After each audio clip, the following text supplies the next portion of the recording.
Good evening and welcome, and if we can get council's attention, we'll call this meeting to order. Thank you very much. It's Wednesday, July 19th. It's the regular council meeting of the District of Sechelt, and it's just 7:01 p.m. We have an agenda that was circulated, so I'll look first for a motion to adopt the agenda as circulated. Councillor Lutz, Councillor Seegers seconding that. Any additions or deletions? So as circulated, all those in favor? And that's carried. Thank you for that. There are no appointments this evening, and there are no proclamations, so we can move directly to item 5, which is adoption of the meetings of previous council meetings. The first is item 5.1, the minutes of the 3 o'clock regular council meeting, which is to move into from open to closed. Motion to receive and adopt. Councillor Shanks, Councillor Lutz. Any errors or omissions? All those in favor?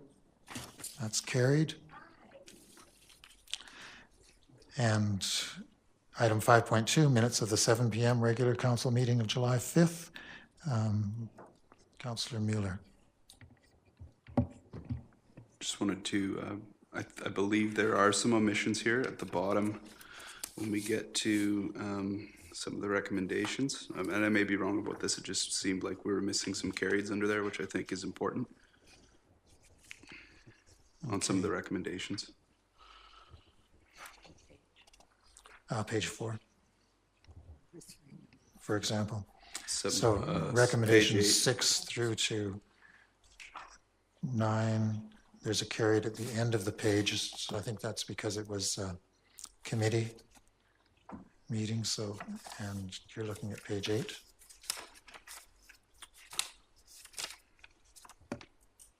That's council reports. I think we're both looking at the same thing. I think what's happened is that, and this is an interesting one for staff, when we've recommended items 2 to 10 in a committee meeting, they've just put the carried at the end of those as opposed to for each one. And so, yes, corporate officer. Thank you, Your Worship. Yes, this is the usual format that we use. If you look at for example, in the middle of page 8, resolution number 2017-07B-7, that's saying that all of the following recommendations that were in the planning committee meeting minutes be endorsed, and then we've listed each one from those minutes, and then there's a carried at the bottom, so it was one large resolution endorsing recommendations in the minutes. So we wouldn't actually have a carried after every one. They were carried as recommendations in the committee. Right, so I was perhaps confused by formatting, but I just wanted to raise that because of the importance of our resolutions. It is a change from what we've done before. So we'll take a look at that compared to the past and try and reconcile it, because it looks different to the people at this side of the table. And council, first, can I look for a motion to receive and adopt the minutes of Wednesday, July 5th? Thank you, Councillor Mueller and Councillor Lutz. We've started to discuss them in terms of omissions, and I'll ask again if there's any other errors or omissions in the actual minutes. Councillor Shanks. Yes, Your Worship. On page 13, second paragraph, 4 lines up from the bottom of that, Councillor suggested that staff take out an ad in the Coast Reporter to clarify these issues publicly. I think what was actually recommended after that, or suggested after that, that this matter be referred to communications. Yes. Thank you. And there was some mathematical errors in my comments on page 14 of the agenda. You'll be able to pick them up if you go 4 times 20, and you won't get 120,000, you'll get 80. But I was talking about the graduation bursaries and scholarships are available, and I know I used a number of figures, but those should probably coincide. Any other errors or omissions in those minutes that people noted? Seeing no others with those amendments, all those in favor of adoption? And that's carried. Moving then to our committee minutes and reports, the minutes of the Finance, Culture and Economic Development Committee of Wednesday, July 12th. First, a motion to receive and adopt. Thank you, Councillor Seegers and Councillor Lutz, seconding. And any errors or omissions or any recommendations that councillors would like to see taken out separately? Councillor Seegers. Thank you. I'd like to discuss recommendation number 5 separately, please. Okay. Any others? Can we look then for a recommendation to adopt recommendations 2, 3, 4, 6, which is just for information? Thank you, Councillor Seegers and Councillor Wright. All those in favor? And recommendation number 5, motion to put it on the floor, and which would be a motion to adopt recommendation number 5, Councillor Lutz and Shanks. And for discussion, Councillor Seegers. Thank you. I'm going to refer back to the report from the Finance, Culture and Economic Development Committee meeting. In this report, it said that the cost to treat waste from holding tanks is the same or more than the cost of treating general biosolids. It says a holding tank merely holds sewage. It does not leach away into the ground. So the sewage must be pumped out by a vacuum truck and sent to a municipal treatment system. So for those of you, I think most of the people here are familiar with holding tanks versus septic tanks. A holding tank also has the liquid in it, whereas septic tank has concentrated solids. So I take exception to this statement that it would cost more to treat the waste from the holding tanks. So I'd like to hear from staff on that piece.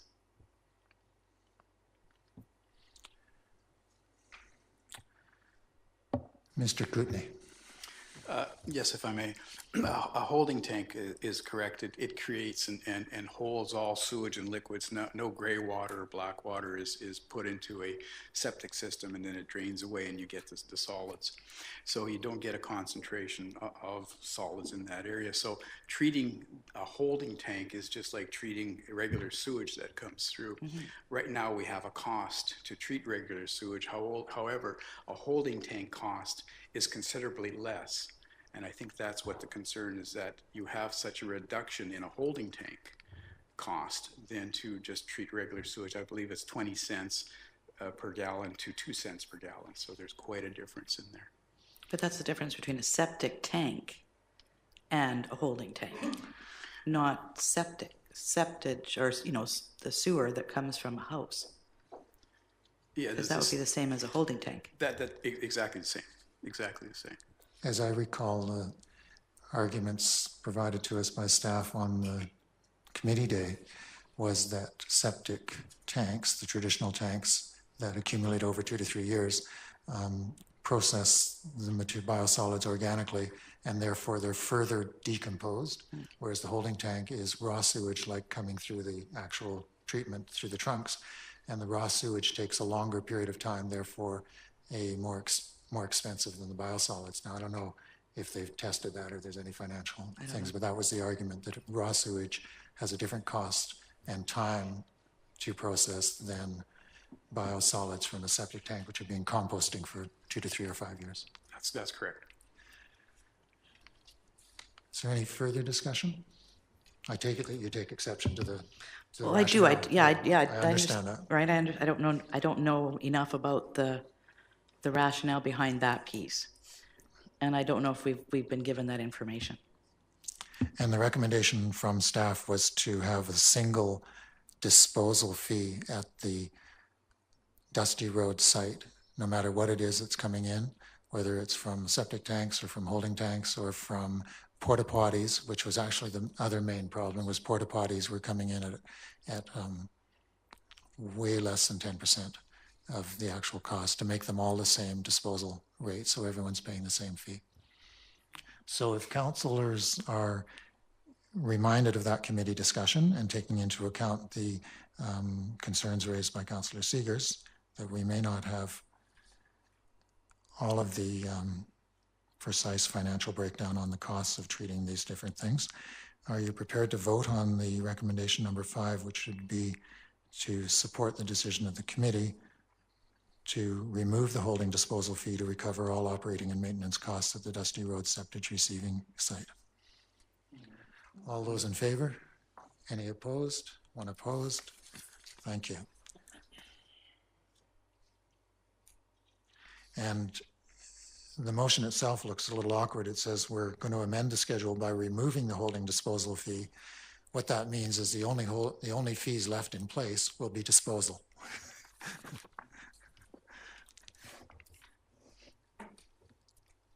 And thank you for that. It's important to try and go over and remember why we're doing things. Item 8 is the third reading and adoption potentially for Habitat for Humanity. So first, a motion to receive the report from the planner. Councillor Inkster and Councillor Wright. All those in favor?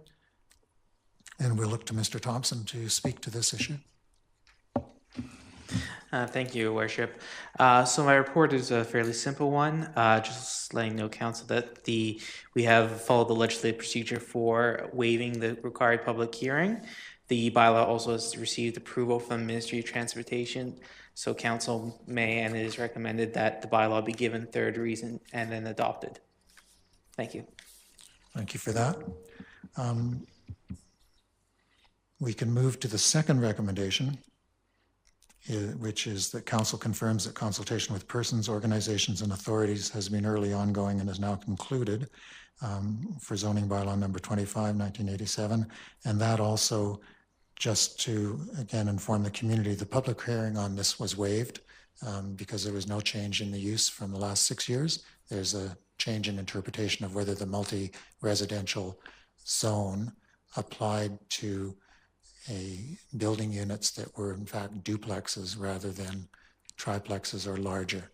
But there's been 6 duplexes on the site for, the first ones were built about 7 years ago, I think, and through. So there was deemed to be no change in the OCP or in the actual current use of the building, of the site. So a motion for that. Councillor Lutz, Councillor Inkster, all those in favor? And before we go to the third reading, I'd actually like to introduce an amendment at second reading. It was brought to our attention that the new zone that was created, which is an R1A, R2A, and I'm trying to find the actual bylaw, which is page 26 of the agenda, or page 4 of the report, page 26 of the agenda.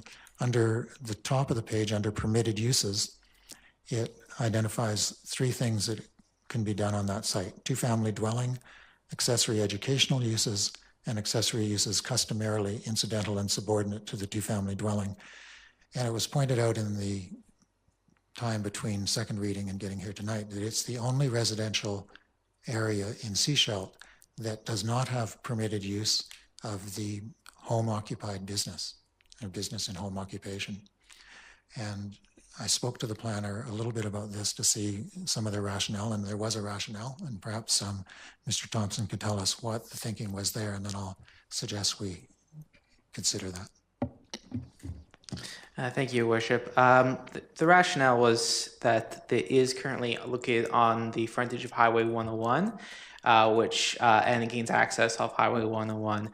So the very small rationale was that home occupations may increase traffic demands to a property, and to maybe help alleviate those concerns, home occupation could be left out. Okay, thank you very much. I would recommend that we actually amend the bylaw to reinsert home occupation as a legitimate use in that area. There is actually quite a few, we actually created a zone for artists' home occupation right on Highway 1, and it was limited to Highway 101 because it was a busy place and we thought artists should be allowed to have studios there. I remember that in the past. And the concern about traffic, I think, could be dealt with by the actual prohibitions in the business licensing side of this in terms of parking requirements. Home occupied businesses, depending on what they are, have to to ensure that there's adequate parking and things of this nature. So I think that would probably take away any traffic congestion on Highway 101. So I'd like council to consider that if they would, and then I would look for a recommendation to reinsert that. There are some implications, meaning that we can't do third reading tonight, and it would have to go back to Modi for consideration, but that won't delay Habitat or any permits. And it will make sure that these 14 units eventually will, if they want to, open a small business or a computer-based business or a home-occupied business, could do that in the future. Thank you, but Councillor, and seconded by Councillor Lutz and spoken to by Councillor Mueller. Yes, thank you. I hope I'm not asking too much of staff on the fly here, but I'm wondering if we can be perhaps reminded with some of the restrictions around a home-based business. I recall from my glancing reading of it that there's limitations on hours. And there's limitations on numbers of visits and that kind of thing. It's not meant to be a retail business, from my understanding. It's meant to be a home office or something to that nature that doesn't affect a lot of traffic. Yes, Your Worship, that is basically correct. There are some others. I don't usually deal directly with the business licensing part of home occupation, so I don't have as much experience. But there are there are limitations on the types of businesses. They can't be having the outdoor storage of goods or anything like that. They should be not disturbing the neighbors or interfering with their quiet enjoyment of their site, which could also include those traffic concerns. So no large vehicles could be used, so you wouldn't be able to, say, park a semi-truck out front if you had a trucking business or something like that. But there are those kind of, getting rid of the heavy traffic. So just to follow that up then, so this is not really to be considered like a commercial zone like we would have here. That has none of those potential for that type of a business, a retail business to occur, something like that? No. Okay. And Councillor Lutz. Having lived in strata complexes for a number of years, and different locations, different councils, they have their own bylaws, which can also help to control what's allowed and what isn't allowed within their strata. So they would have to apply to them as well as us. From our experience, that's usually businesses that might have one client at a time visiting. When there have been those businesses with multiple clients, I recall in Selma Park, there was a gym that was operating, and that was not in compliance. Took some time to deal with it, but it wasn't in compliance. So normally it's very, very small, either no clients or one client at a time or something. So I don't think it's going to be a burden to the area, and it may be an opportunity over the future for whoever might be living there. Any further discussion? All those in favor? That's carried. Thank you for reconsidering that. My apologies to Habitat. It will take it'll come back as soon as we get it back from Ministry of Transportation, but I think in the long term, we'll be better served. Councillor Seegers, on this issue? Yes. Do we need to rescind second reading then? We were at second reading, so it needed to be rescinded to open it up in order to make that amendment. Is that correct? Yes, Your Worship, you can amend it and then proceed with giving it third reading. It just can't be adopted until Ministry of Transportation signs off on the bylaw. Okay, let's start with a rescinding second reading. Motion to rescind, Councillor Shanks, Councillor Inkster, all those in favor? And to go back to Councillor Shanks' recommendation to insert home occupation as a permitted use, moved by Councillor Shanks, seconded by Councillor Lutz at that time. Any discussion at second reading? All those in favor? That's carried. We now have an amended bylaw in front of us, not in text, but in our minds. Do I have somebody to move third reading? Councillor Lutz and Councillor Seegers. All those in favor? That's carried. It'll be sent back for review to the Ministry of Transportation, and then it will come for final adoption. Thank you for staff for taking us through the legislative requirements.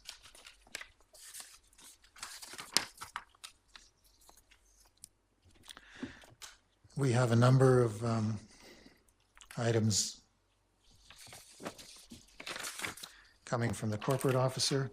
We'll start with item 8.2, motion to receive the report. Councillor Seegers, Councillor Shanks, all those in favor. Would you like to speak to this, please? Thank you, Your Worship. This item proposes to make an amendment to our highway and parking amendment bylaw. As noted in the report, at its June 7th regular meeting, Council endorsed a recommendation that had actually been brought forward by the Accessibility Committee. It's quoted there on the bottom of the first page. Basically, the current bylaw, the current Highways and Parking Amendment bylaw requires that commercial properties, commercial owners of commercial properties or owners or tenants be required to clear sidewalks of snow. After this past winter, it was suggested that all property owners or tenants of property should be required to do so. And so Council passed a resolution that bylaw be brought forward that requires residential property owners and non-commercial institutions to clear their sidewalks of snow and ice within 24 hours of a snowfall, besides the existing commercial properties. And so this bylaw has been prepared and is in front of Council for consideration. Okay, thank you. Somebody to move first reading? Councillor Mueller, Councillor Seegers. All those in favor of first reading? That's carried. And second reading, moved by Councillor Seegers, Councillor Lutz. Any discussion at second reading? Councillor Mueller. Yeah, I just wanted to speak in favor of this. We all know that we had an inordinately cold winter. It saw snow and ice on in the downtown for the better part of 2 to 3 months. In some areas, very much a chronic issue. It did cause some injuries. I said I was the liaison on the Accessibility Advisory Committee, and we definitely heard a lot of complaints through that committee and as well in letters to council about this. I think this was one of those times the weather really brought an issue to the forefront. When snowfall lands and persists, it does become a serious safety issue for many members of our community, and some members actually can't even leave their houses in that type of a situation. So this is really a nod to that experience, and I'm happy that we got this here in as short amount of time as we did. Any further discussion, Councillor Inkster? Heard some concerns from some individuals with the amount of snow and the lack of quick clearance. Although I guess then this comes with either a bylaw or a strengthened bylaw if one does exist in communities and people aren't following it. But I'm wondering if it tags real properties that we should actually alert someone like the volunteer center to make sure that there's help available to those that may need it to deal with that. And it's something that I thought of a number of years ago, but after I thought of it, we actually had a number of mild snowless winters, which is great, but it seems every 10 years we get what we received last number of months ago. So we should probably alert the volunteer center, which is located nearby, that they may have to have people in place to help those that may need it. Yeah, I'm also concerned about enforcement and how that links to support for those who may not be able to clear their own sidewalks or the sidewalks of the city that are in proximity. So as much as I understand the need, and there aren't that many sidewalks in residential areas, but there are some, and the ones that I'm aware of are bordered by residents who may or may not actually be in a position to look after that. And we don't live in a community where there's a lot of young entrepreneurs running around saying, we'll clear your driveway of snow. In fact, nobody's ever knocked on my door and offered to clear the driveway of snow because it happens so seldom that those kind of entrepreneurs don't develop. So I think there's a real issue that we need to be aware of in terms of where these pathways might be and where the sidewalks might be, and how do we get out ahead of that in advance. Otherwise, we're going to be penalizing a number of people who are actually not able to physically do the work and can't immediately phone or draw on commercial support for this. Having said that, if there's no further discussion, I'll look for all those in favor of second reading. Councillor Lutz?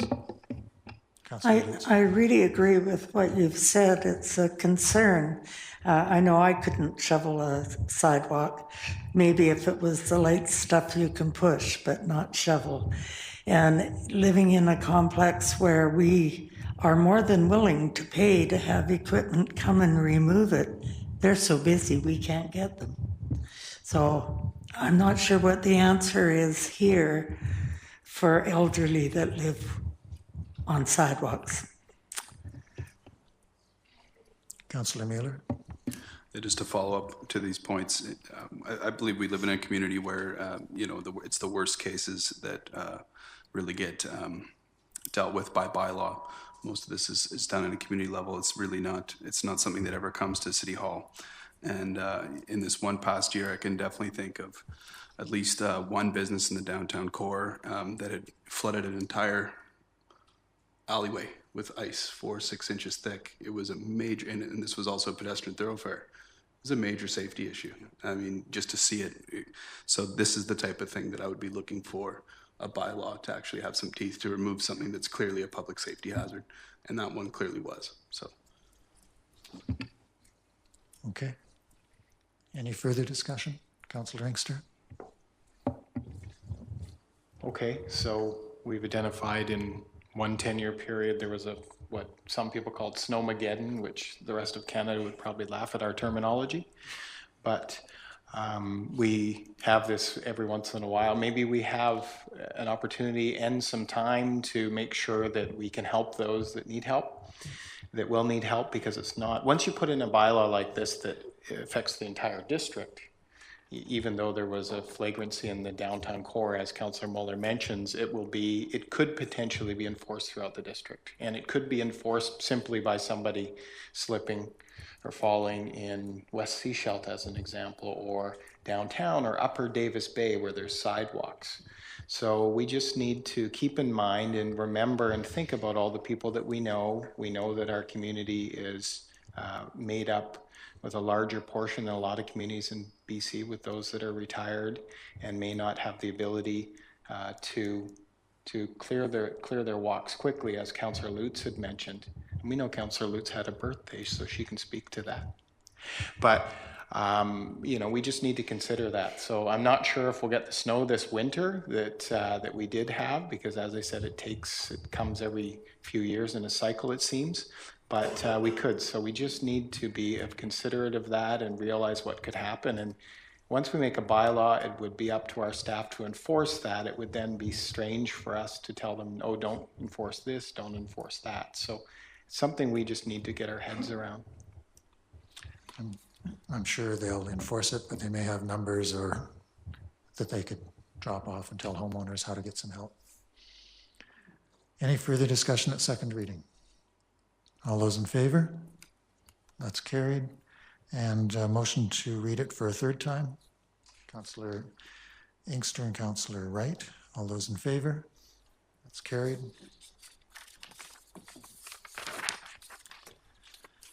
"15 years ago, I cleared the sidewalks and driveways across the street. Now I use an awful lot of salt and de-icing." And we have another bylaw notice from the corporate officer. So item 8.3, motion to receive the report on the Ben amendments. Councillor Shanks and Councillor Seegers, all those in favor? And Ms. Frank. Thank you, Your Worship. This bylaw notice enforcement implementation amendment bylaw accompanies or is required in order to add the removal of snow and ice that you've just included as an amendment to our highways bylaw. I would note that in reviewing this, our municipal ticketing information bylaw, which is the other tool that we have for ticketing as a form of enforcement, already includes that section 43 regarding snow removal. But in reviewing, it was noted that that this bylaw notice enforcement implementation bylaw does not include it. So this proposes adding a section that would allow Ben to be used as a tool for enforcement. Okay, thank you very much. And the second recommendation that we move to first, second, and third readings is moved by Councillor Seegers and Councillor Lutz. All those in favor? And so we will do that. Item 8.3B. Bylaw number 515-3, 2017, a bylaw to amend bylaw notice enforcement implementation bylaw number 515-2012. First reading is moved by Councillor Mueller and Councillor Seegers. All those in favor? That's carried. And second reading is moved by Councillor Wright and Councillor Shanks. Any discussion at second reading? You can amend the penalties. All those in favor? That's carried. And third reading is moved by Councillor Seegers and Councillor Wright. All those in favor? That's carried as well. And the third item out of 4 coming from our corporate officer tonight, 8.4, a motion to receive the report on the business license amendment bylaw. Councillor Seegers and Councillor Shanks. All those in favor? And we turn again to Ms. Frank. Thank you, Your Worship. Staff is in the process of doing a review of a number of our regulatory bylaws. And so this one is one, and we will be bringing them forward, you know, sort of bit by bit as we have them ready for Council's consideration. But this is one where it has come to our attention that it would be in order to make an amendment to the business license bylaw as set out in the report. The first one is really to I guess, address. The first one is to delete section 6.3 that delegates certain authorities to the license inspector that, in fact, council under the community charter cannot delegate and must set out by bylaw only. So the attached amendment bylaw suggests deleting section 6.3. And then further, the other amendment is currently the offenses and penalties section of our business license bylaw only provides that the district's BEN bylaw can be used for ticketing. And so the bylaw proposes to add the municipal ticketing bylaw and the provincial under the Courts Offence Act as a method for enforcing. And so that bylaw sets that out. Thank you very much. Any clarification needed from that report? I would move then to the second recommendation that the District of Sechelt Business License Amendment Bylaw be read a first, second, and third time. That's moved by Councillor Wright and Councillor Seegers. All those in favor? That's carried, and we'll move to the bylaw itself and the readings. So, District of Sechelt bylaw number 520-3, 2017, which is a bylaw to amend business license bylaw number 520, 2012. The amendments are set out in the bylaw as deleting section 6.3, deleting 7.1 entirely, re-adding section 7.1, which is on page 36 of the agenda package, and inserting a new 7.2, which is on page 37 of the agenda package. So first reading is moved by Councillor Lutz and Shanks. All those in favor? That's carried. Second reading is moved by Councillor Wright and Mueller. Any discussion at second reading? Councillor Seegers. Thank you. Just a clarification, bottom of page 36 in section 7.1 that we're looking at putting in. It talks about penalties under the bylaw notice enforcement implementation bylaw, the MTI bylaw, or the Offence Act. Can we only charge somebody under one of those, or can we charge them under more than one? Ms. Frank, Corporate Officer. We could actually technically, legally enforce under by any of those means. However, the Offence Act is a separate animal from the other two ticketing. The Offence Act is meant for the day that we actually take an enforcement case to the courts, and then the judge looks at the Offence Act to determine what fine or what penalty the courts could give. Whereas our MTI and BEN bylaw, yes, we can use both of them. Not at the same time, but you could use a ban one time and then issue a ticket by hand the next time. And each day, as it shows there in the proposed 7.2 that we're going to add, there's boilerplate language that each day that a contravention continues, you can ticket. So if it's easier to mail a ticket one day, we could do that, or issue one. But we personally, or the district as a municipality, doesn't penalize under the Offence Act. That's information and advice for the courts if we go there. Okay, thank you. Any further discussion at second reading? All those in favor? That's carried. And third reading is moved forward by Councillor Wright and Councillor Mueller. All those in favor of third reading? That's carried. Thank you. And the fourth item in cleaning up our municipal ticket information. The first motion to receive the report regarding MTI amendment bylaw. Councillor Lutz, Councillor Wright, all those in favor? And we turn for a fourth and perhaps final time. You hope. Thanks, Your Worship.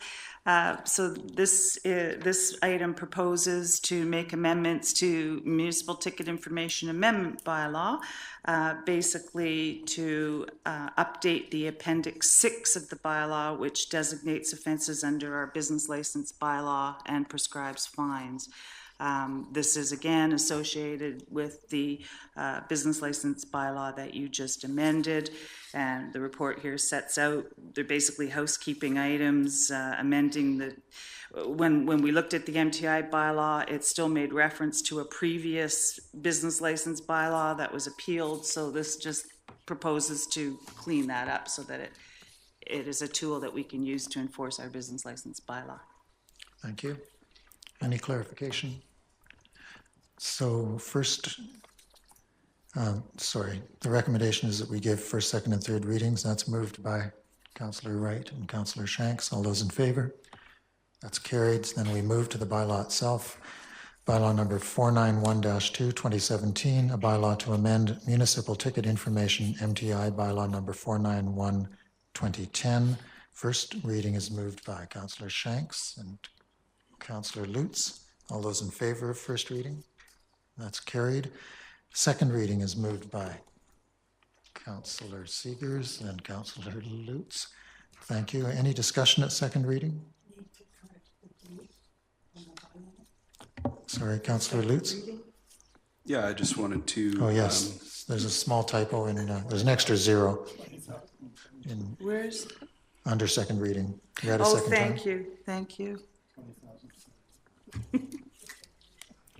And Councillor Mueller. I just wanted to offer some comment because not only this one, but some of the previous ones may not be entirely clear from the reports given, just the pattern of what we're trying to achieve here, which is that we have additional tools to actually enforce some of the bylaws that already exist. This one is a little bit different in that it's adding types of things that can be enforced upon and by fine. So you're going to see some things here that have come to the forefront in the recent years, which is a lot of these issues related to short-term rentals and tenants and these kinds of things. So, I mean, this is fantastic. I'm happy to see this as it is. I often say that we need bylaws that are actually enforceable. Otherwise, there's no point in having them, and this provides those tools. So I'm more than happy to vote in favor. Thank you for that. And I also heard comments from the Councillor Seegers. Thank you. Just a question on the charges or the actual fines on page 41. These are per day, is that correct? These are what, sorry? Per Per day? day? They could be. They could be, yes. Okay. Each day, yes. Okay, perfect, thank you.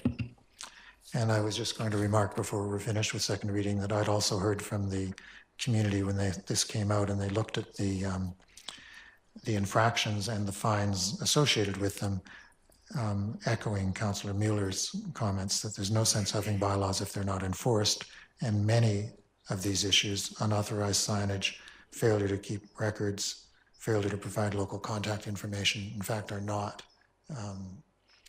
carried through with, and so it's important that we actually intend to follow through on our bylaws.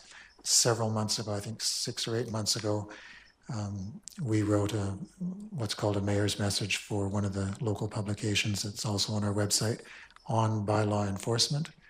And it's the single most responsive message that we put out.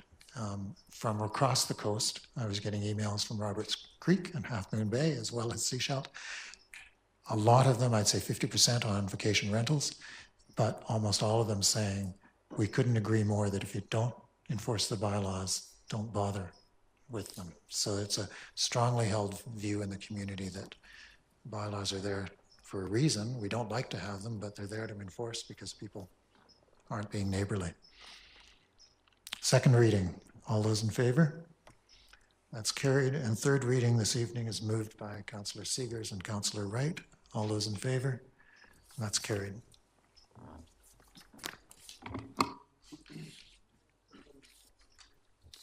I miscounted.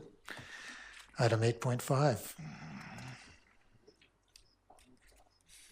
We haven't done that one yet, have we?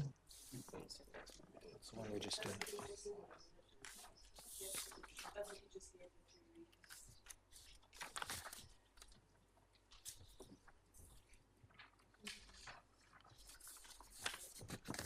Duplicate copies. I'm not smart enough to know what I've just dealt with. I just pick up the next page and away we go.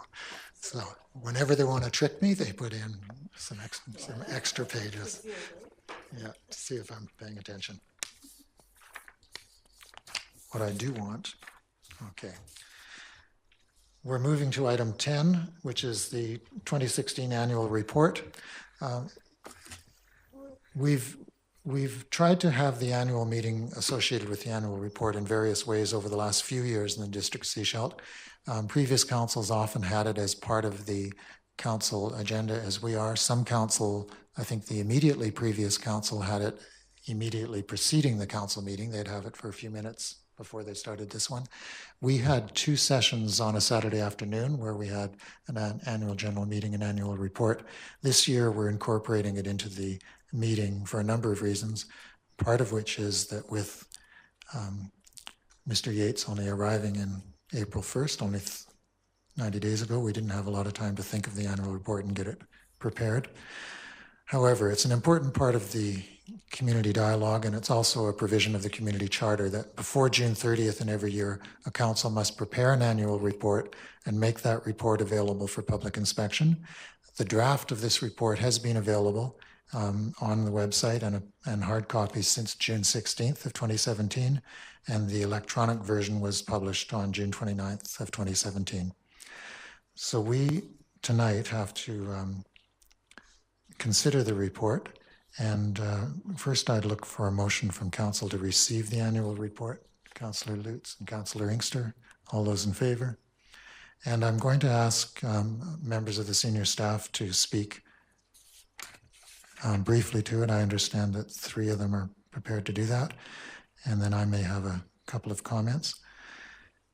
And then we'll look for council or comments and then questions from the community if there are any questions about the annual report or any of our proceedings in 2016. Mr. Yates, our Chief Administrative Officer. Thank you, Your Worship.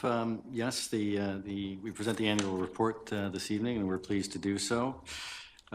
You're correct. The community charter does require us to produce an annual report every year, but the annual report is more than just a provincial requirement. It is a fantastic tool for reinforcing accountability and transparency in the work that the district does every year.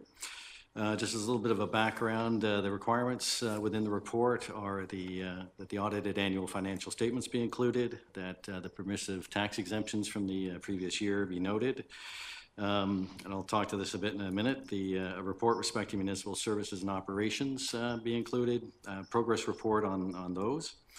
Any declarations of disqualification of members of council also must be included, and the statement of municipal objectives and measures that will determine progress for the years being considered by the report, and then any other information that the council feels would be beneficial for the community to receive.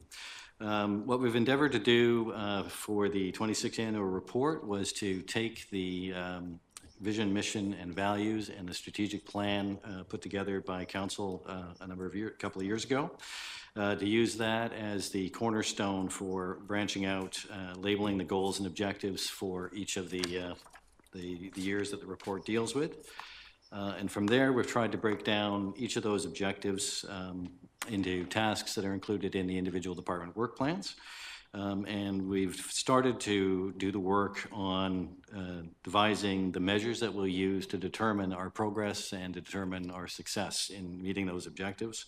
And then we've also included another column that gives a progress update on where we are at this point. So that's generally what we've done for 2016, and I commend the staff for all the work they put into this particular iteration of the report and its completeness. I'll turn it over to Mr. Kootenay to start going over some of the highlights. Thank you, Your Worship. I didn't have the privilege of being here in 2016, but I'll just read a brief statement for you. 2016 saw many successes in the Public Works and Parks departments. Many projects were completed and all were a great success. From asphalt paving, sidewalk construction, sanitary force main upgrades, and a sanitary sewer expansion, projects were completed on time and on budget. The unusual harsh winter created additional challenges for the Public Works crews. Our dedicated staff managed to keep the roads in exceptional condition. Our Parks Department staff continued to keep our parks, playgrounds, and other downtown core and green spaces looking beautiful. It's due to their hard work and that the district received so many compliments. 2016 was a very busy year for us, and 2017 is shaping up to be even busier.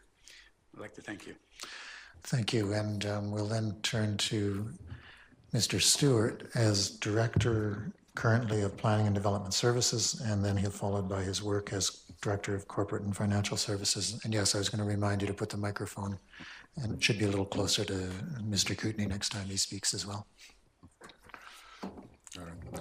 Thank you, Your Worship. So on the Planning and Development Services Department, 2016 proved to be a very challenging year for the department.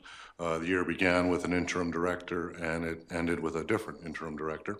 Also, the department faced vacancies as a result of a long-term illness and a parental leave. But I'm pleased to report that both these employees have since returned to work, albeit one is on a part-time basis. Compounding the challenges the department faced because of the staff vacancy issues was the fact that 2016 saw a significant increase in the volume of work required to get done.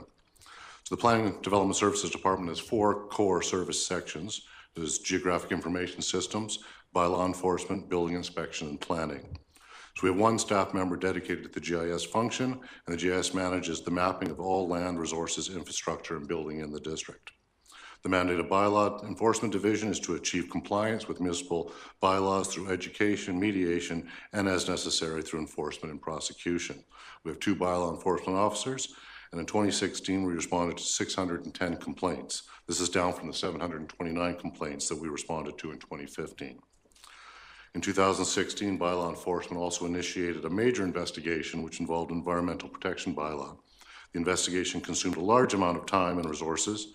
The investigation was reviewed by industry experts who had international experience, and we were actually told that it was considered one of the best investigations they have seen. And just so you know, the report they produced was 1,712 pages long. So it's quite a considerable report. Quite a long one. We have 2 building inspectors who are responsible for all statutory enforcement of the BC Building Code and the district's associated building bylaws. They review construction drawings, conduct on-site inspections of both new construction and renovations, and review business licenses for compliance with building bylaw requirements for safety. In 2016, 140 building permits were issued. The average number of permits issued in each year between 2013 and 2015 was 95, so considerably more building permits. The Planning Division regulates development and administrating the official community plan and zoning amendments, development permits, development variances, temporary use permits, flood exemptions, sign permits, and subdivision approvals. Planning staff also advise councils problems and opportunities on how and where development should proceed, along with specific considerations such as aesthetics, design characteristics, environmental protection, and servicing requirements.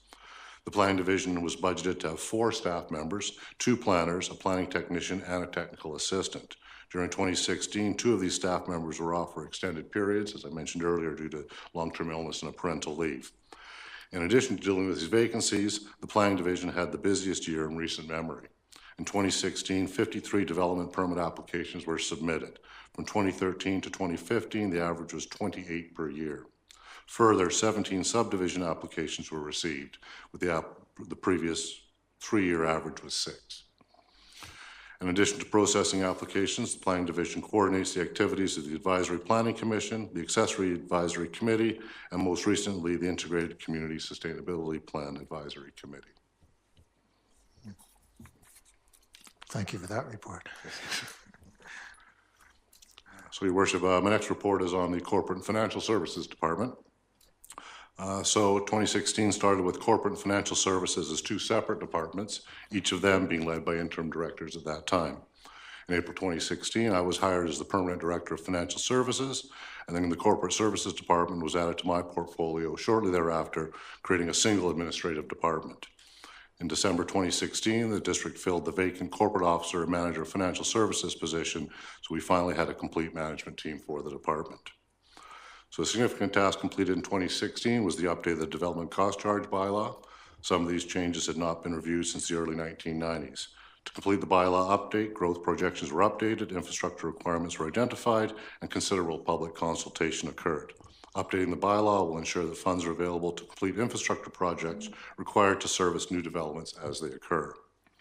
2016 also saw Council make a commitment to address long-term financial sustainability of the district. This includes committing to a plan that provides sufficient funds to ensure the district can maintain its existing capital assets while eliminating the practice of funding the annual operating expenses with reserve funds. In 2016, Corporate Services Division produced agendas and minutes for 55 regular council meetings and 35 council standing committees. 25 separate delegations were received by council over the course of the year, who spoke on various topics related to Sechelt municipal business. Corporate Services assisted with the preparation and execution of 10 bylaws, 2 policies were developed and consolidated into policy manuals, and Corporate Services assisted with the negotiation and execution of 8 contracts and agreements. Also, Corporate Services processed 35 requests under the Freedom of Information and Privacy Act. In 2015, there was 26 FOIPA requests, and in 2014, 24. So again, the FOIPA requests are up considerably as well. Another major initiative of the Corporate Services Division is the implementation of a new records management system. This new system will significantly improve the storage, retention, retrieval, and disposal of all the district's records. This project is continuing into 2017, and there are 2 staff members in the Corporate Services Division. On the human resources side, we administered 31 recruitments and selections in 2016. During 2016, the collective bargaining team, which consisted of 3 unionized staff, 3 senior managers, the human resources advisor, and a BCGEU bargaining representative, dedicated many hours to negotiating a new collective agreement. A 5-year collective agreement spanning 2016 to 2020 was reached in early 2017. The human resources advisor also oversees the work of our 2 receptionists. The Financial Services Division is responsible for managing, overseeing, and reporting on the district's financial resources. The district has 6 core service sectors: accounting, disbursements, revenue management, treasury, and purchasing. The Financial Services Division consists of 4 staff members and 1 manager. And finally, the Information Technology Division operates with only 1 staff member. Our IT manager supports, develops, procures, and maintains all of our computer servers, desktop computers, laptop computers, phones, printers, security cameras, and projectors in the district. She also supports all of the software required to operate all of these machines.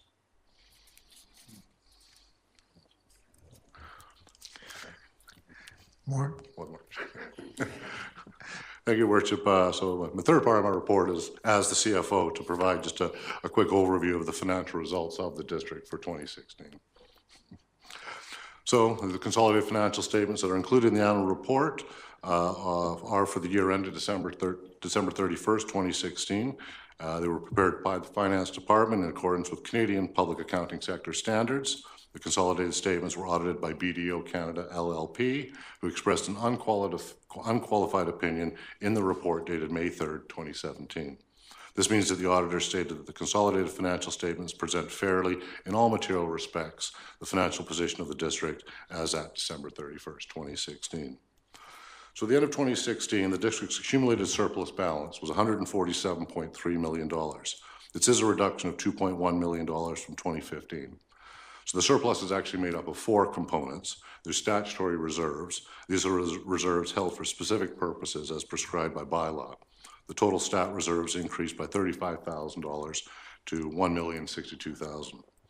General operating reserves, which represent unencumbered general funds, these reserves, the balance of these reserves was $1.9 million at the end of 2016. This is a decrease in the reserve of $644,000. I should point out that in 2016 budget, we had a budgeted reduction of $716,000 as a reduction to the general operating reserve, so we actually finished $72,000 better than expected. On the balance in the sewer operation reserve, it decreased by $544,000 to a balance of approximately $2.5 million.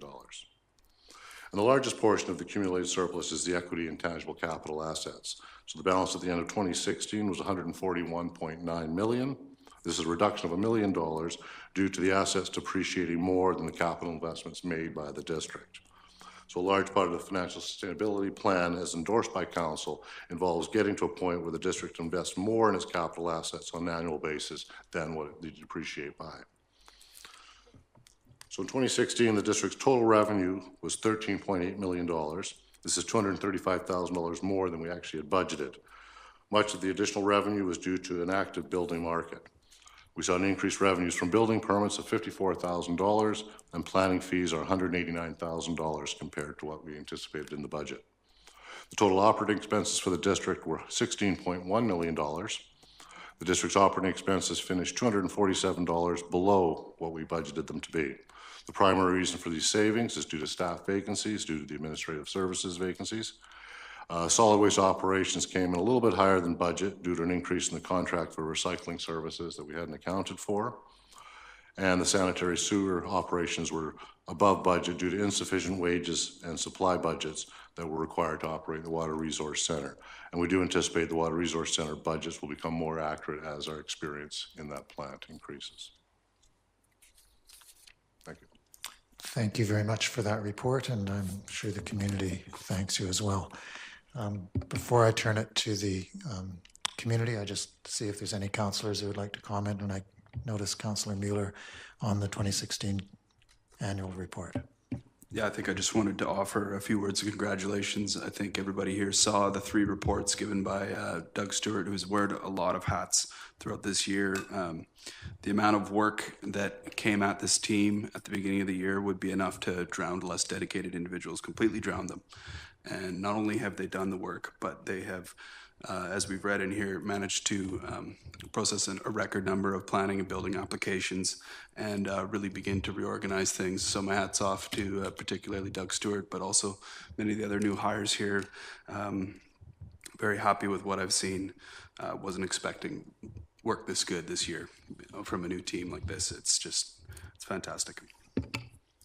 Thank you for making those comments. Staff often we often don't remind staff how much we appreciate their work. It was 1 year ago that what's your name? Director of Corporate and Financial Services, Doug Stewart, stepped into the annual general meeting outside because the CAO was away on a long weekend and presented the annual report.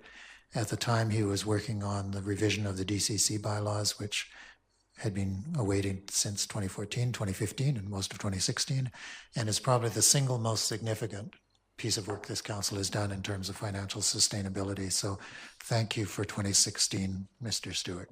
You didn't know you'd become interim CAO.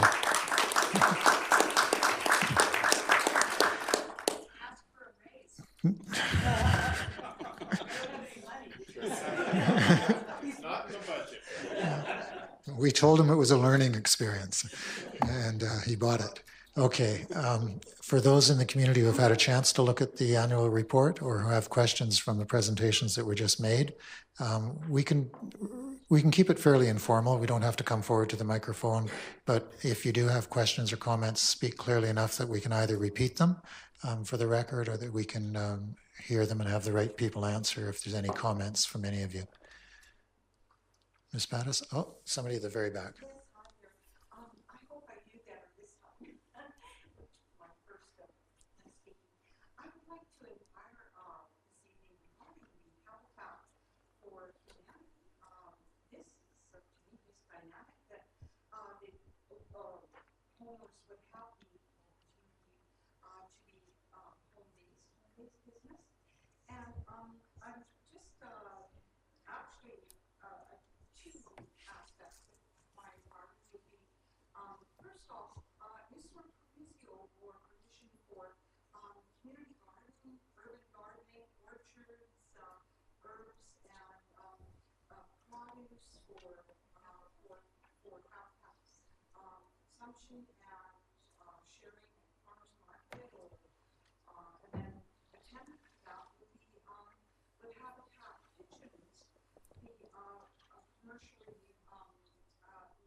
Yeah, I understood. The board member from Habitat has actually left after we passed his resolution.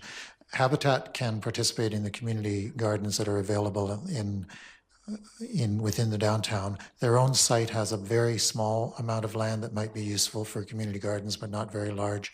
And the kitchens are all residential, so they are likely not going to be suitable for the health purposes of the more commercial catering. No. Thank you, Penny. And just in front, yeah. I've got a question for Mr. Stewart, and I don't want to sound like I'm raining on your parade, but how many full-time continuing employees are there with the district of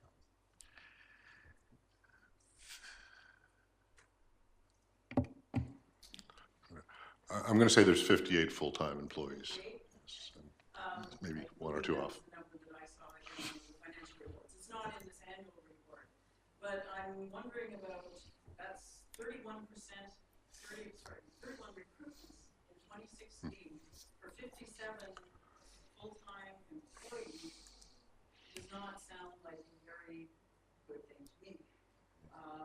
What's missing in the report is the underlying causes or issues as to why those 31 recruitments had to take place.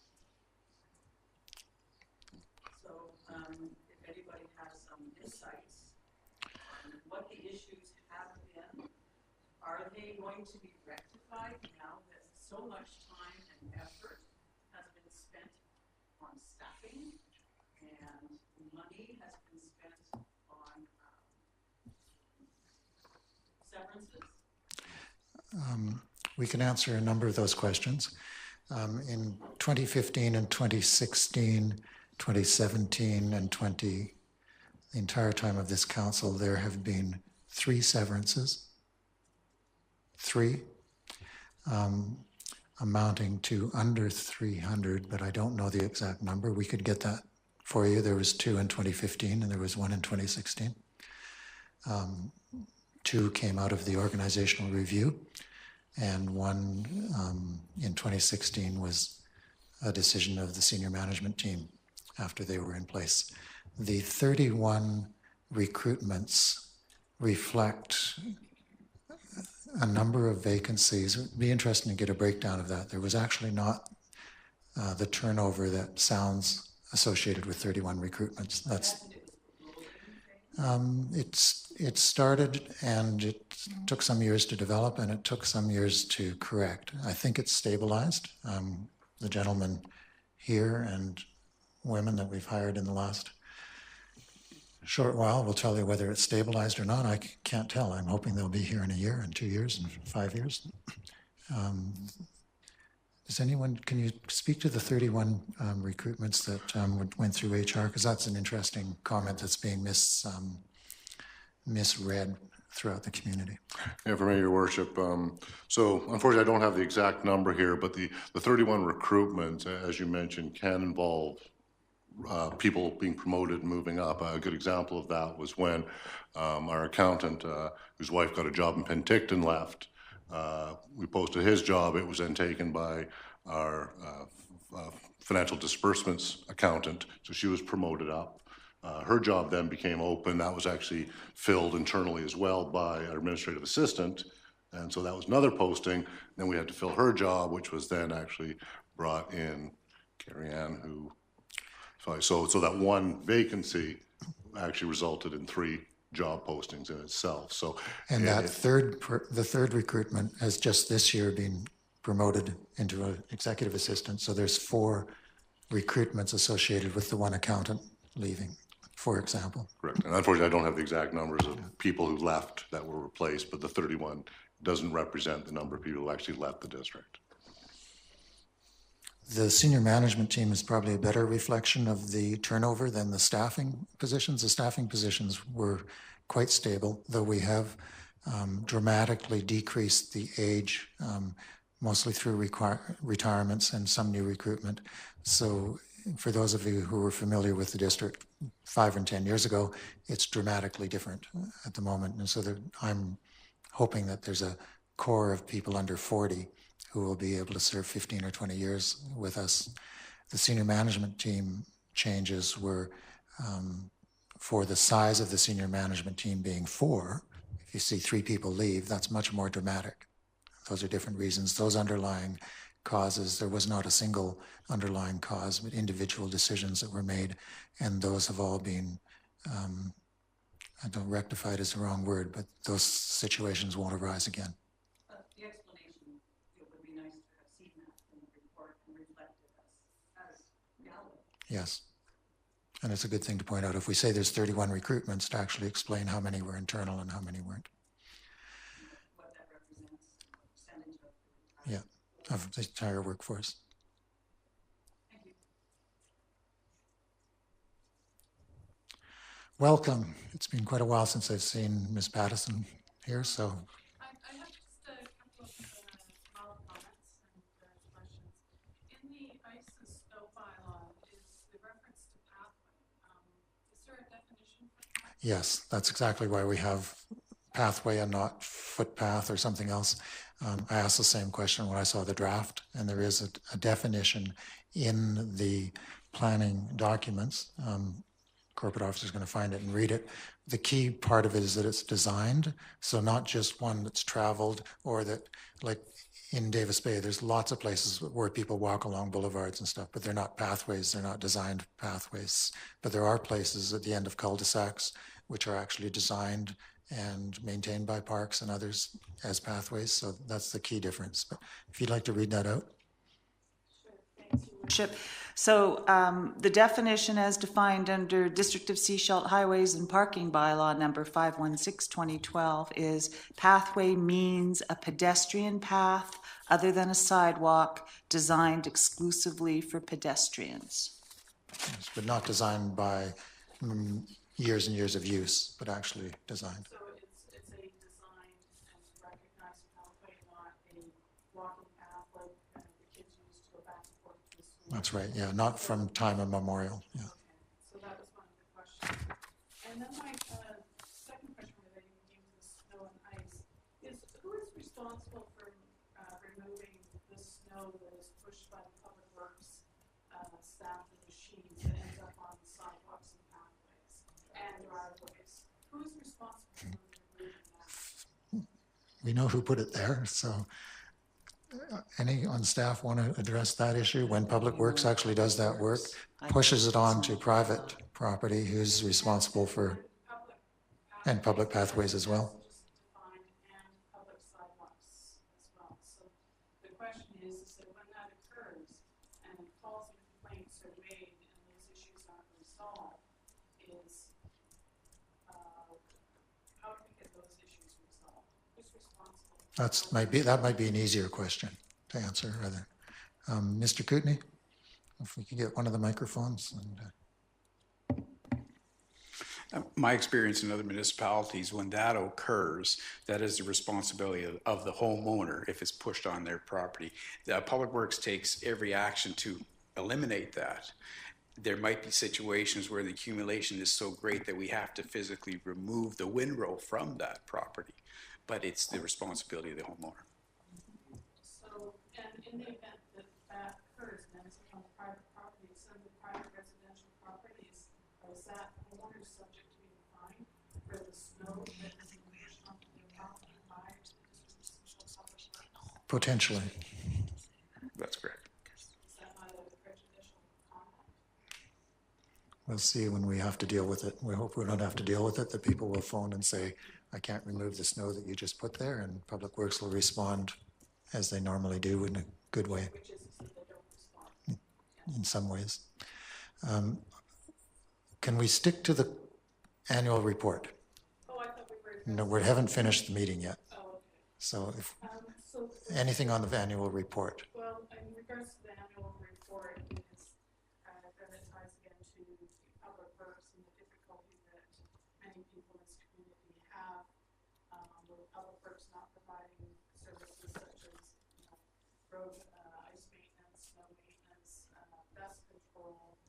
And when there are problems and there are complaints made by many people, whether it's verbally through the telephone, through the call center, or in writing, is that those issues and concerns are not addressed. And so that, I think, relates to the report presented that there is lots of compliments regarding Public Works, but there is no mention regarding numerous complaints regarding Public Works, which are certainly well known and are well documented. And members of council, I know that most of you have been recipients of complaints at one point or another from many people. That's a good point. We did mention the number of FOIPA requests and some of those service things. There's no reason why an annual report should not measure and identify other kinds of information and complaints we get from different areas. I think that would be fair because it shows the work the reception is doing. It shows the reports and the link with the community, and it would be a good measurement tool to try and decrease, for example. You wouldn't always know the responses, but at least we'd know what came through. I'm not sure how we'd measure it, but we should be able to. That's a good point. And I'll just speak to the other underlying message. I hope everyone knows, and certainly you've heard us say before, this council is very concerned about equitable service throughout the district, that in fact, Public Works serves all reaches of the district of Sechelt equally, and I know that some people don't feel that occurs, and that various outlying areas get less service than some other areas. We're continually speaking to that, and I know that the senior management team has heard me and others say that we have to ensure that is not the case, that service is equally provided across the district. We have to obviously keep work, from your perspective, I'll say we have a lot of work to continue on that. I'll take that fair. I think the community as a whole has concerns, and certainly as we see Public Works vehicles and machines moving or not moving, I think it's always a concern when you see a machine move into an area, be parked at the side of the road, and another district vehicle comes, picks up the machine operator, disappear for 4 hours, come get back in the machine, and then drive the machine away because it's now closing in on the end of the day. So, I think we're not only concerned about the work that needs to be done, that isn't being done, but we're also very concerned about how the resources that we have and that are paid for are being used or not being used. Okay, thank you for that comment. They know they're the most visible part of the municipality. So,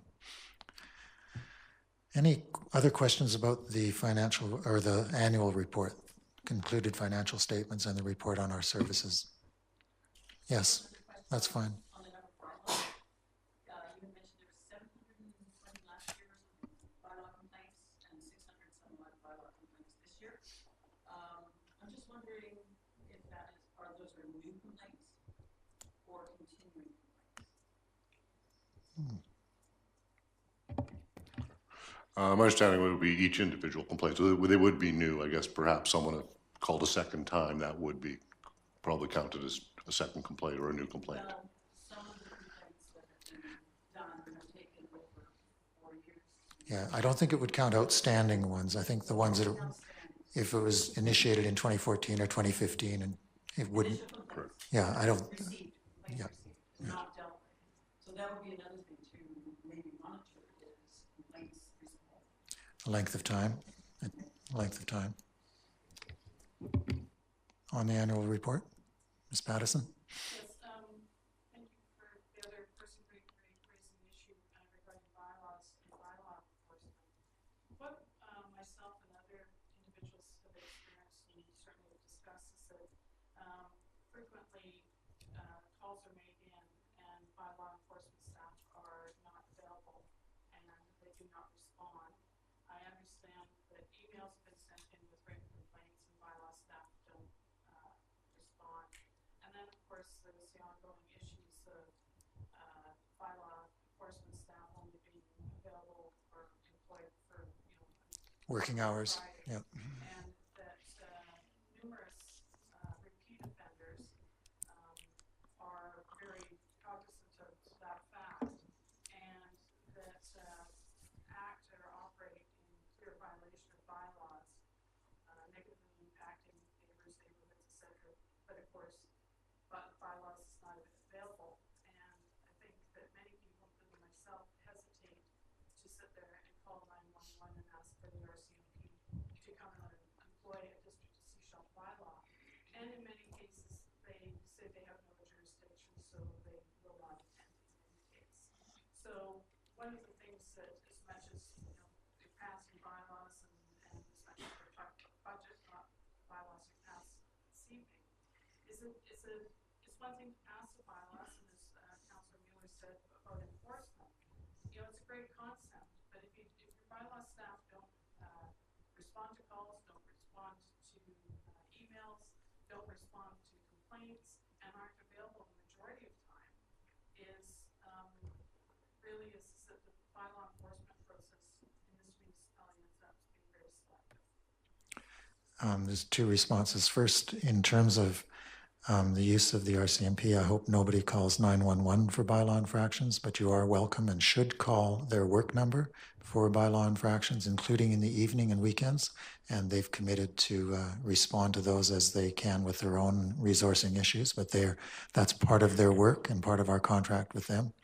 And we've talked to the staff sergeant recently about issues, for example, fires and burning and things of this nature. I know it's a problem. There's a repeat bylaw offender that lives relatively close to where I live that I notice on a regular basis. As you say, very cognizant of it being Saturday at 6 o'clock or Sunday, and I don't phone anyone either. I know you just sort of don't know what to do and how to deal with it, but it's something we're aware of. Senior management are taking notes on that. The other part is if there are repeat requests for bylaw enforcement, those are noted. I guess we'd have to ask very serious questions about why they would not respond and try and figure that out. So we'll take that on advisement. We think they're trying their best, but if they're not responding, we have to find out if there's reasons why. And behind you, Pam? We have on occasion call police Yeah. because of infractions, and we don't deal with that. It's not an issue. They don't come. That's not like on a weekend. You can't get a bylaws officer on a weekend. And you're thinking of things like campfires or noise or noise? And, you've got derelict cars lining roads. You can't get rid of them. And they when you call the bylaws girl, I forget her name, she's been out with tickets, but they're still sitting there. You can't get anybody to do anything. And if you've got a problem with short-term rental, they don't deal with that. They don't come out. They don't come out and say, well, sorry, but you're operating without a license, or you have too many cars in your driveway. They don't. You just might as well say, well, whatever, it's not our neighborhood anymore, it's somebody else's. Belongs to the rich people who own 2 homes, one here and one somewhere else. Yeah, I understand the police may not respond to vacation rental issues that they think can be dealt with during the week, so we'll take a note of that. They should respond to noise, fire, those kind of complaints. And I'll speak to the staff sergeant again about that. Anything else on the annual report? Sure. One comment about contacting the RCMP. I think anybody that's tried to contact the RCMP on the non-emergency number through the, right here, through the number for our local contact, will frequently find that it's not unusual to be on hold for anywhere from 45 minutes to 2 hours.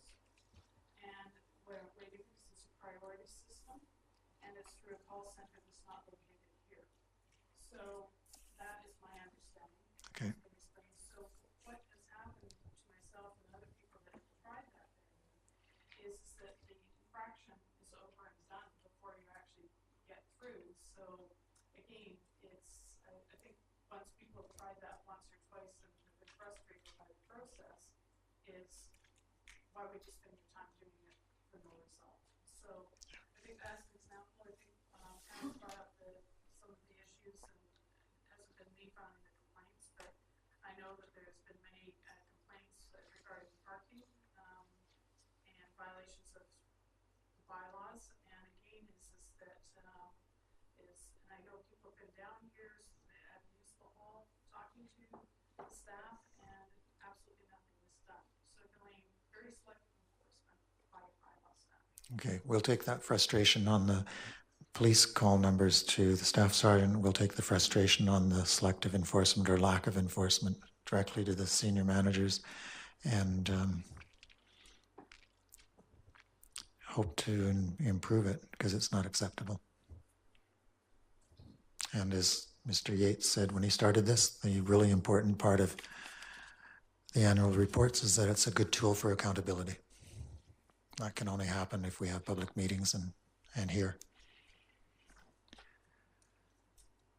Anything else on the annual report? Thank you for coming out to that. We're going to be reconsidering again the best way to hold the annual general meeting, or the annual meeting. It's not a general meeting, but the annual meeting, and presenting the annual report. I actually don't like it in the midst of a council meeting. I think it should be separate, but we can't always arrange for that. So, and then the turnout, when we were doing it separate, sometimes the turnout was 2 or 3 people. So we want to try and find the right mix for the community as well as for ourselves. Moving on to other business items, item 10.2, we have a report for information. First, a report to receive, item 10.2.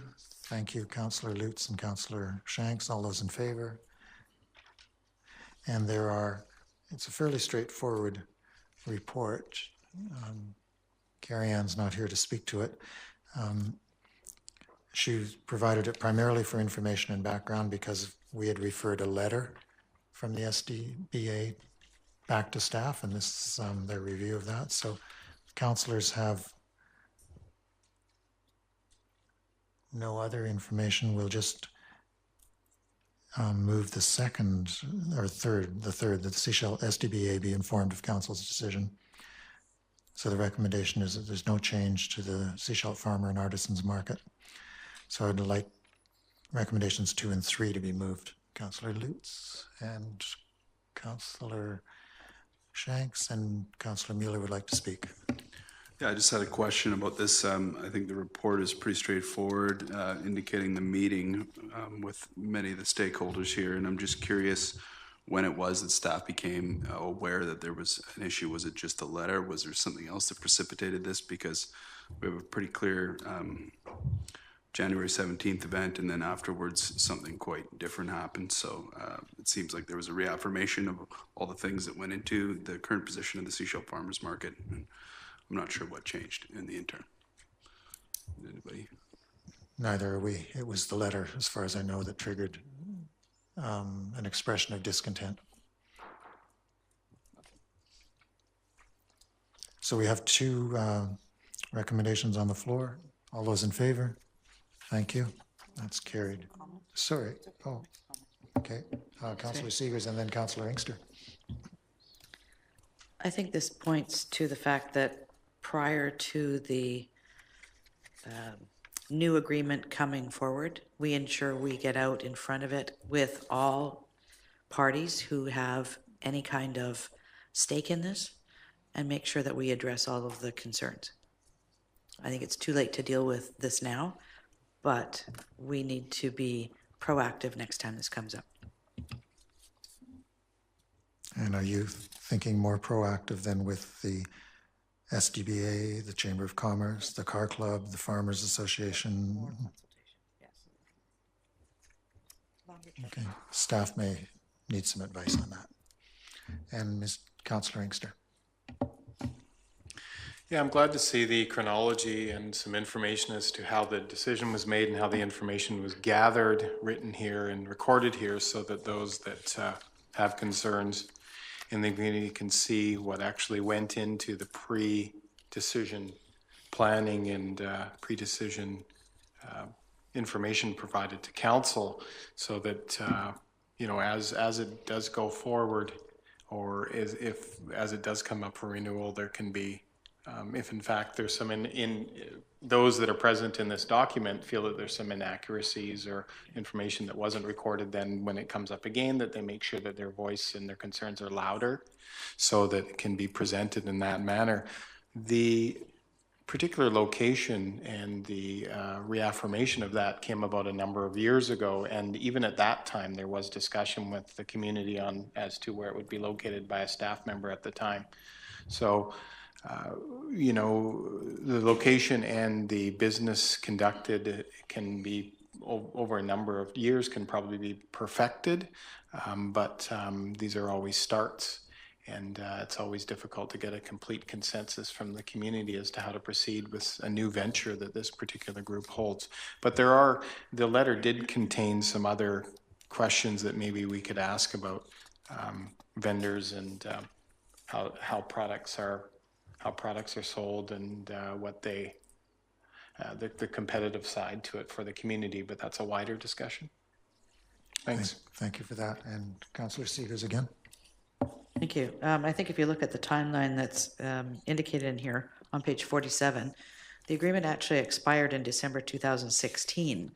We weren't out in front of that. The meeting actually happened on January 17th, so after the agreement expired, and there was some urgency to get something in place. So I don't believe that while we did engage all the different parties, we didn't actually have a fulsome and lengthy discussion to address all the concerns and issues.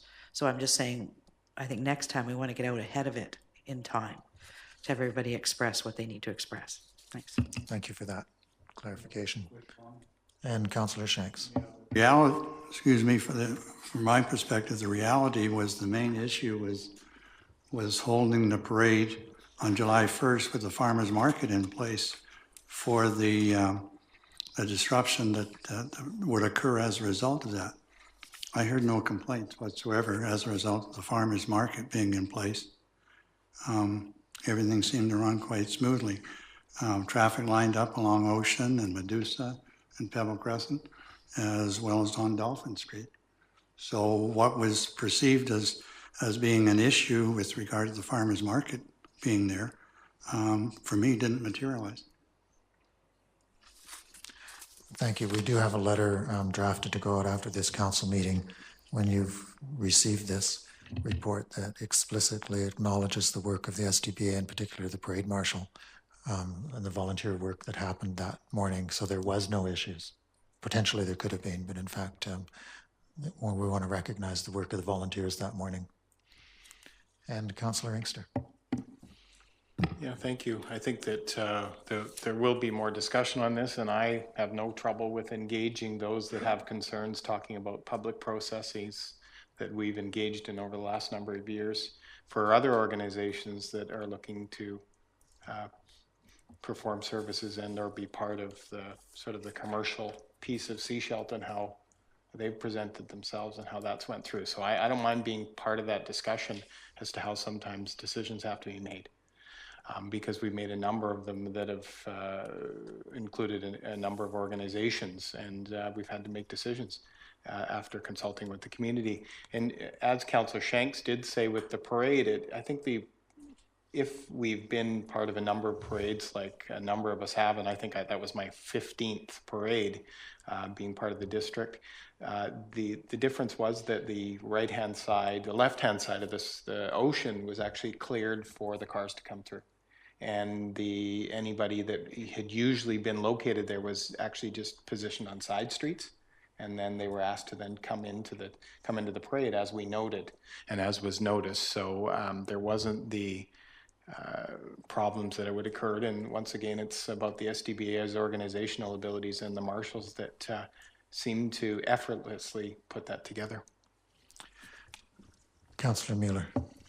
Yes, thank you. I think this particular issue is just a symptom of the fact that we have a very much thriving downtown at this point in time.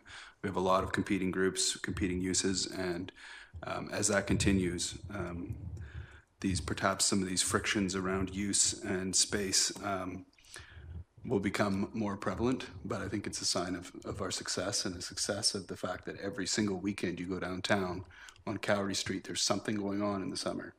And sometimes those types of things, they don't all work together exactly as we want. But I feel like there is no perfect location for this farmers market. And right now, the one that we have, it seems to be working. There seems to be a lot of people. I notice every single weekend filtering out of the farmers markets and walking downtown, walking around the seawall, and really making it a day. So I think that they're complementary, and that in time, if there are more issues, that we resolve them as they come forward, and it's a sign of success rather than of some type of failure. Thank you for that. If we can move to item 11, reports from councillors, and 11.1, councillors' reports. If I could start on my left with Councillor Inkster, and then we'll proceed along the line and then return for the SCRD report.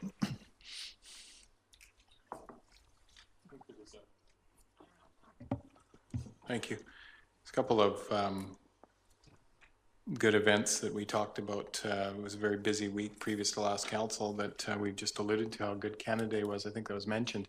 But since then, there's been a couple of good meetings that we've had. One particular one was in reference to our work plan and the reviewing of that work plan and all the work that has not only been crossed off this year by staff that was alluded to in the annual report, but also what's coming and what the community will see in the next number of months with some changes, including an important thing for me, which is lighting at Kinnickinnic Park. So those were good discussions to talk about that, and I'm quite sure the work plan I'm assuming it's available in some sense, some pieces to it to the public. So just in terms of what's being done at the district, it's important information.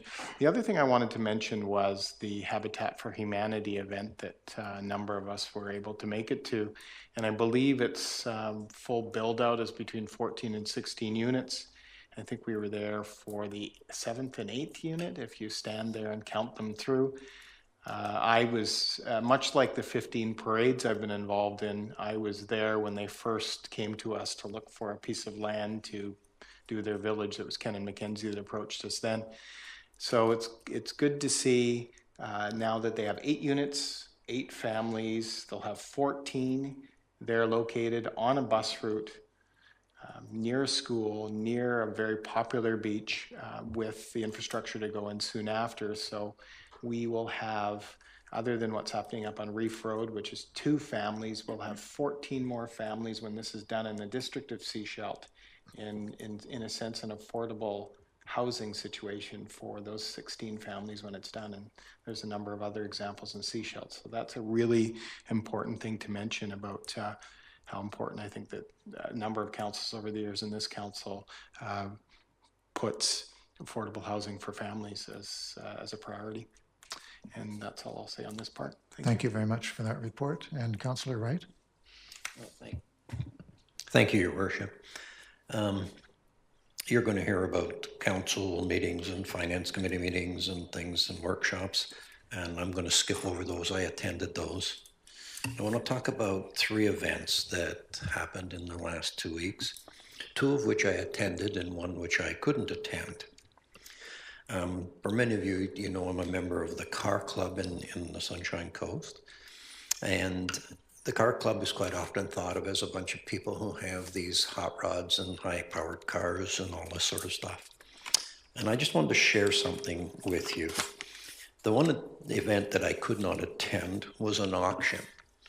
And what happens is the car club has an annual auction. And this is just one of many functions that they have. And they bring items to the auction, and they're all auctioned off. And at the end of the day, there was $450 that was collected via the auction that was donated to the food bank. I couldn't be at that one because I was at the opening for Habitat for Humanity. The next function that I went to was also with the car club, and there was 24 cars that showed up at Shorncliffe and parked in the circle. And it was a show for the residents and the staff at Shorncliffe. And it was kind of interesting. Shorncliffe had hot dogs and ice cream, and they had a band. And it was quite an evening. It was only 2 hours long, but it was kind of a fun evening. And it was quite often very difficult to tell the difference between the people who owned the cars and the people who were residents of at Shorncliffe. So anyway, it was a good time, and I wanted to share that with you tonight. The last one that I want to share with you was also one that I attended, and my wife and I celebrated an anniversary. That concludes my report. Thank you. Congratulations on anniversaries. Councillor Seegers. Thank you. This is going to be very short. It's been a very nice, relaxing couple of weeks. I attended the Habitat for Humanity key session or key exchange, whatever it is, for their new houses, and the workshop here. Other than that, I've had family, and it's been fun to just enjoy the Sunshine Coast. Great. Councillor Mueller. Great. Yeah, last week I managed to take my summer vacation, which is something I've had very few actual vacations because normally when I'm not here, I'm working, and when I'm not working, I'm at council. So I took them both off last week. It was a great time. I had people visiting from across Canada. We showcased the best of the Sunshine Coast, and of course, by the time the weekend was over, they were all looking for houses because they can't believe how good we have it here, and I have to agree. Did some fishing. With regards to council work, we've been going through the work plans with staff, and that's something that has just been fantastic because we've actually, in a really open way, been able to go through their work plans, and I'm really happy with the timelines that they've set for some of the major projects. I think we have a lot to look forward to in the years ahead.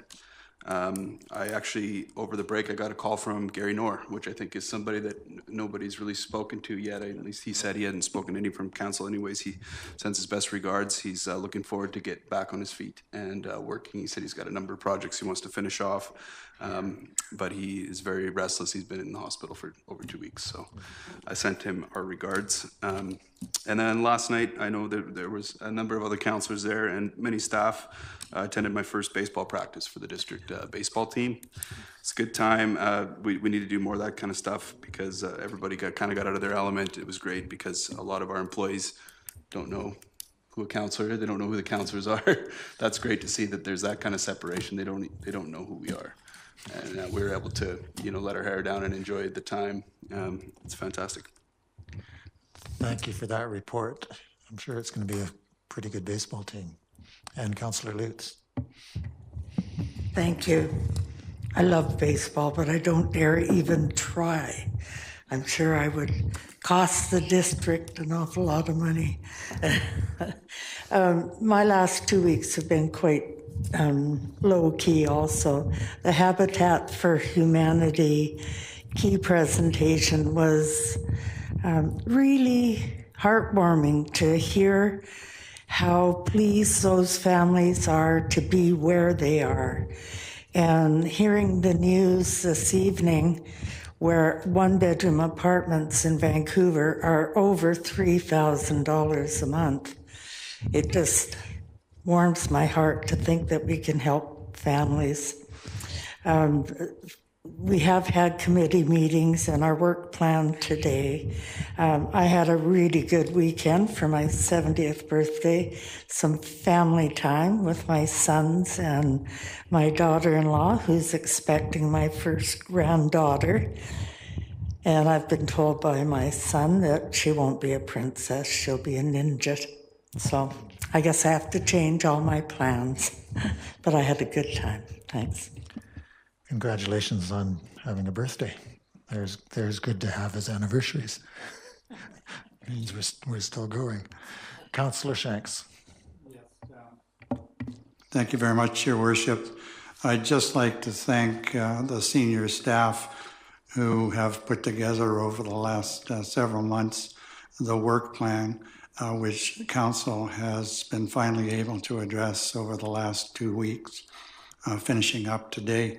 It's remarkable how many things don't get acted upon with respect to the various issues we've had to deal with over the last couple of years. But this team of individuals, senior staff people, have been able to pull it all together, and they've finally got decisions out of council on so many different issues. So that's a move in the right direction. I'm glad we have the right people in place in our senior management, because it's obvious by the results we're getting. So thank you very much. Thank you for those reports. And just for those who understand how organizations work, the fact that 3 different councillors tonight mentioned sitting through a session on work planning when we've been in office since December 2014 tells you exactly how challenging the previous 2 years have been. It's been absolutely unbelievable that our first solid work plan is in front of us now. So that, for those who understand administrative work and want to know why we had difficulties with administration, we know how work plans work. We know how organizations work. You can't do the work yourself. Moving on. I'm going to skip 11.2 because the papers weren't left with me and I don't know how those will actually work. So we'll just make that as a web announcement when we finally get to it. And I'll turn to 11.3, which is the report from our SDRD Director Inkster. Thank you. It is summertime and gearing up for the small break that happens in August, so there has not been a lot of meetings in July, but I will say that there's been a fairly decent transition with the leadership and the chairing of meetings until Chair Noor gets back at the regional district. There has been a number of meetings, though, over the last couple of weeks that includes infrastructure services, in which a well protection plan was discussed and staff report was presented, and a draft regional organics diversion strategy was discussed and a staff report presented. And the organic waste diversion had a public engagement results, and if council wants any of this information, just let me know and I'll make sure that it's passed on. There's also a board meeting last week, and tomorrow there is a number of meetings. Oh, excuse me, I should mention that there was can't say a lot about it, but there was quite a heavy discussion at the Hospital Services Board meeting over a couple of issues. I can only say that now, and we'll see how it's resolved. Tomorrow there's a number of meetings. The Sunshine Coast Policing Committee, which a number of council members know how that goes. Generally, it's minutes of the previous meetings and crime statistics, much like we receive. And the staff sergeant comes and answers questions and speaks to some of the statistics and or things that have been occurring on the Sunshine Coast. There's also a Transportation Advisory Committee meeting, and there was last week a Planning and Community Development Committee meeting, and there's an infrastructure meeting tomorrow morning as well. So if there's any information that council wants moving forward, just let me know and I'll make sure that it's passed on to council, other than that information that's of an in-camera nature. Thank you. And I should mention the baseball one that Councillor Mueller alluded to, the 3 council members that were present there. That's Councillor Seegers, myself, and Councillor Mueller. I've been to a couple of them. It is interesting when a couple of the people that were there, and I think they're summer students or recently hired, when they ask you what part of the district you work in. And I end up telling them I'm on council. I guess that's good. Maybe the decisions that we make don't affect too many people, so they don't know who we are. So it's a good thing. But it's been fun, and there's been the good thing about it, I should mention, is it looks like they've had 15 to 25 people show up overall, including those that were interested in ball because of other sports they've played. And I think it's really important for staff and council and administration to get out and just talk about whatever, and baseball and sports, and run around and be part of a team together that's separate from their work lives. So, and out in the beautiful sunshine at a beautiful twinned lit park. So it's great to be out there. Thanks. Thank you for those reports from the SCRD. Moving on to item 12, there's no items under 12.1. 12.2, can I have a motion to receive the Sechelt visitor statistics from June? Councillor Wright and Seegers, all those in favor. Any discussion of those? Councillor Seegers. Thank you. I noticed that in every case, that 2017 numbers are quite a bit lower than 2016. I'm wondering if we get some more information from the Visitor Information Center about those. Thanks. That's a good question, because apparently the economy and the tourism numbers are up, but the visitor center use is down. So we'd want to know if there's a recording issue or if there's something that's happening. Any other questions on the visitor information? Moving then to 12.3, the RCMP monthly stats, a motion to receive. Councillor Seegers and Councillor Lutz. All those in favor? That's carried. Any comments on the RCMP report? Moving then to 12.4, council correspondence, a motion to receive the correspondence items 1 through 6. Councillor Seegers, Councillor Lutz. All those in favor? Any particular correspondence that individuals would like to see discussed?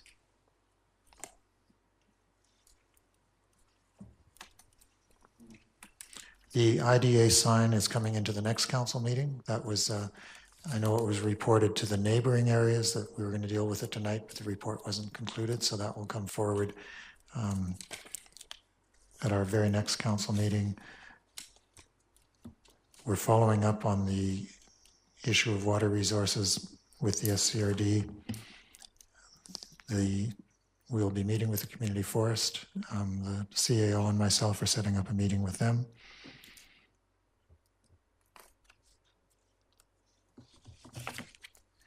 Look then to a motion to adjourn. Councillor Lutz and Mueller, all those in favor? That's carried.